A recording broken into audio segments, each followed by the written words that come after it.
Hello guys, कैसे हैं आप सब। आई होप सब अच्छा कर रहे होंगे। सो गाइस, लास्ट वीक मैंने आप लोगों के साथ ये सेंसरी प्ले शेयर किया था। अभी आप देख सकते हैं अर्नब कितनी सारी चीज़ें टब में डाल के रख रहा है और ये बहुत ही अच्छे तरीके से काम कर रहा है। उसके बिहेवियर पे भी, उसके ब्रेन के लिए भी, और उसकी कॉन्सेंट्रेशन और एक सिटिंग जो एक्टिविटी है, ये सब चीज़ों में ये सेंसरी प्ले उसको बहुत ज़्यादा हेल्प कर रहा है। और अब वो डेली ये सेंसरी प्ले करता है फॉर हाफ एन आवर। अगर किसी को ऐसी प्रॉब्लम है किसी के बच्चे को कि वो सिटिंग के लिए बिल्कुल भी इंटरेस्टेड नहीं होता है, या फिर आप कुछ भी अगर बच्चे को लर्निंग करवाते हैं उसके लिए वो बिल्कुल भी रेडी नहीं होता है, लाइक कुछ पेरेंट कमेंट करते हैं कि जब भी मैं सिखाने की कोशिश करती हूँ तो बच्चा गुस्सा करता है और फाड़ फाड़ के या फिर चीज़ों को फेंक देता है, उसको जरा भी लर्निंग में इंटरेस्ट नहीं है। तो ये चीज़ मेरे लिए स्टार्टिंग से काम की है गाइज। जब अर्नब 2 साल का था, 3 साल का था, उस टाइम पे भी उसकी थेरेपिस्ट से ही मैंने ये चीज़ सीखी है। जब अर्नब थेरेपी के लिए जाता था तो वो सबसे पहले अर्नब के साथ सेंसरी एक्टिविटीज़ करती थी। जो मैंने ओटी का वीडियो अपलोड किया है उसमें आप देख सकते हैं, उसमें जो सीक्वेंस मैंने आप लोगों को बताई है कि किस किस तरह से जो लॉजिकल कोग्निटिव की एक्टिविटीज़ होती हैं, सेंसरी एक्टिविटीज़ होती हैं, gross motor, fine motor skill activities होती हैं, उनको आपको कैसे जो है वो अरेंज करके 1 घंटे का सेशन बनाना है, वो मैंने उस वीडियो में शेयर किया है। तो जब भी आप कुछ भी लर्निंग अपने बच्चे को कराना चाहते हैं तो उससे पहले आप सेंसरी एक्टिविटी बच्चे के साथ कीजिए। तो मैं क्या करती थी, 2-3 साल का जब अर्नब था तो उस टाइम पे मैं पहले टेक्सचर एक्टिविटी यानी कि अपने ओटी का जो सेशन था उसको मैं फॉलो करती थी। उसमें टेक्सचर एक्टिविटी होती थी जिसमें डिफरेंट डिफरेंट टेक्सचर उसकी बॉडी पे रब करते थे। अर्नब बहुत इंजॉय करता था। तो उसके बाद इतना हाइपर था अर्नब, लेकिन वो एक्टिविटी के बाद कुछ टाइम के लिए अर्नब जो था वो रिलैक्स हो जाता था, उसका कॉन्सेंट्रेशन इंप्रूव हो जाता था। और उसके बाद उसको जो भी मुझे सिखाना है, अल्फ़ाबेट सिखाने हैं, नंबर सिखाने हैं, कलर सिखाना है, जो भी सिखाना है उसमें वो मुझे फुल कोऑपरेट करता था। तो ये चीज़ डेफिनेटली 100% काम करती है। इस चीज़ को आप ज़रूर ट्राई कीजिए। सबसे पहले सेंसरी एक्टिविटीज़ कीजिए और उसके बाद जो लॉजिकल कोग्निटिव स्किल की जो एक्टिविटीज़ होती हैं, जो एकेडमिक आप अपने बच्चों को सिखाना चाहते हैं, वो आप ट्राई कीजिए, आपको बहुत अच्छे से रिजल्ट मिलेंगे। दूसरी चीज़, जब आप सेंसरी प्ले अपने बच्चे को करवा रहे हैं या कोई भी एक्टिविटी आप अपने बच्चे को करा रहे हैं तो इस बात का ध्यान ज़रूर रखें कि जैसे अभी अर्नब को ये एक्टिविटी बहुत पसंद आ रही है, वो डेली उसको करना चाह रहा है, तो ऐसा नहीं है कि जब कोई एक्टिविटी बच्चे को पसंद आ रही है तो बार बार आप बच्चे को उसको अलाउ कर रहे हैं करने के लिए, पूरा दिन बच्चा उसको बार बार कर रहा है, तो इससे अगेन वही खतरा रहता है कि बच्चे को फिक्सेशन हो जाती है। तो उससे बचने के लिए सबसे अच्छा उपाय यही है कि आप एक फिक्स टाइम पे ही वो एक्टिविटी बच्चे को करने दें। तो मैंने शुरू से ही लास्ट वीक से सेम टाइम पकड़ा हुआ है, यानी कि जब अर्नब खाना खा के ब्रेकफास्ट करके आधा घंटे के लिए जब टैबलेट देखता है, उसके बाद जब वो फिजिकल एक्सरसाइज करता है 1 घंटे के लिए, उसके बाद मैं उसको हाफ एन आवर ये सेंसरी प्ले देती हूँ। तब तक मैं अपना किचन का काम भी निपटा लेती हूँ। या अगर आपको रेस्ट करनी है, आपको लग रहा है मुझे थोड़ा टाइम चाहिए, ब्रेक चाहिए, तो आप बच्चे को ये सेंसरी प्ले करने दीजिए और साथ में आप रिलैक्स कर सकते हैं या कोई और काम कर सकते हैं, क्योंकि इसमें कोई भी हार्म नहीं है।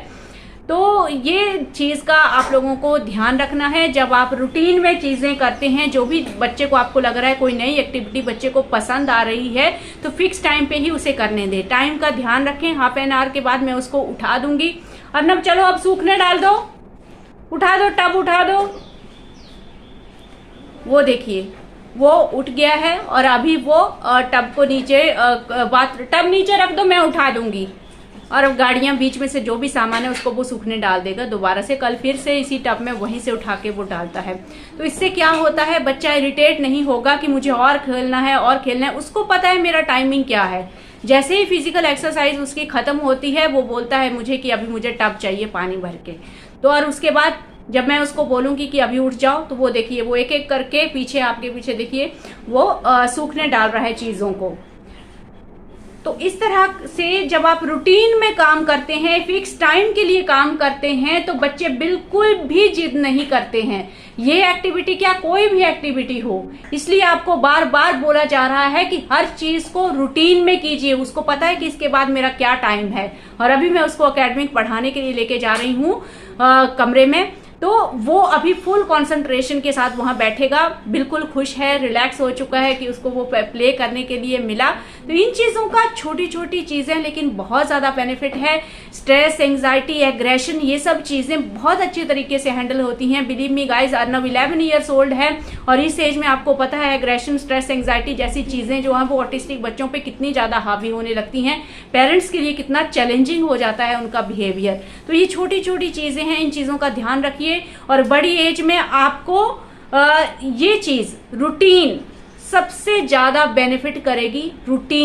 रूटीन में चीजों को अरेंज करना फिक्स टाइम में, और फिक्स एक पर्टिकुलर टाइम स्लॉट के बाद उस एक्टिविटी को आपको बच्चे को नहीं करने देना है। इसको दोबारा से सिंक में डालो और बैलून को सूखने डालो बाहर। मेरा समझाने का यही मोटिव था गाइस। मैं बार बार स्ट्रेस देती हूँ आप लोगों को कि इस चीज के ऊपर जोर देती हूँ। रूटीन मुझे बहुत ज्यादा हेल्प कर रही है। रूटीन में चीजों को अरेंज कीजिए। Believe me, through out the life आप लोगों को कोई प्रॉब्लम नहीं हो। और एक और चीज गाइस, जरूरी नहीं है कि आप सेंसरी प्ले पानी के साथ ही करो। कुछ बच्चे पानी को टच करने से भी डरते हैं, जिनको टच सेंसिटिविटी का प्रॉब्लम होता है। तो कुछ बच्चे पानी को टच करना पसंद नहीं करते हैं, तो आप और कोई टेक्सचर यूज कर सकते हैं। हालांकि पानी या कोई भी डिफरेंट टेक्सचर अगर बच्चा टच करने से डरता है तो फिर भी आपको कोशिश करनी है कि बच्चा डिफरेंट टेक्सचर को एक्सप्लोर करे और थोड़ा थोड़ा उन्हें टच करने की कोशिश करे, ताकि उसको हैबिट पड़े। स्पेशली वो बच्चे जैसे जिनको कुछ क्लॉथ पहनने से प्रॉब्लम होती है, तो इन बच्चों के लिए ये एक्टिविटीज़ बहुत अच्छे से काम करती हैं। आप सैंड प्ले कर सकते हैं, आप बीच में कुछ भी चना, राजमा या जो ग्रेन्स होते हैं वो ऐड ऑन कर सकते हैं। थर्मोकोल बॉल्स ले सकते हैं। डिफरेंट टेक्सचर की चीज़ें इस तरह के छोटे टब में डाल के उसमें चीज़ों से बच्चे को आप खेलने दो। ये सेम टू सेम वही खेल है जो हम अपने बचपन में खेलते थे। कहीं भी मिट्टी से गाड़ियां बना के खेलते थे या मिट्टी से डॉल बना के हम लोग खेलते थे, मिट्टी में खेलते थे।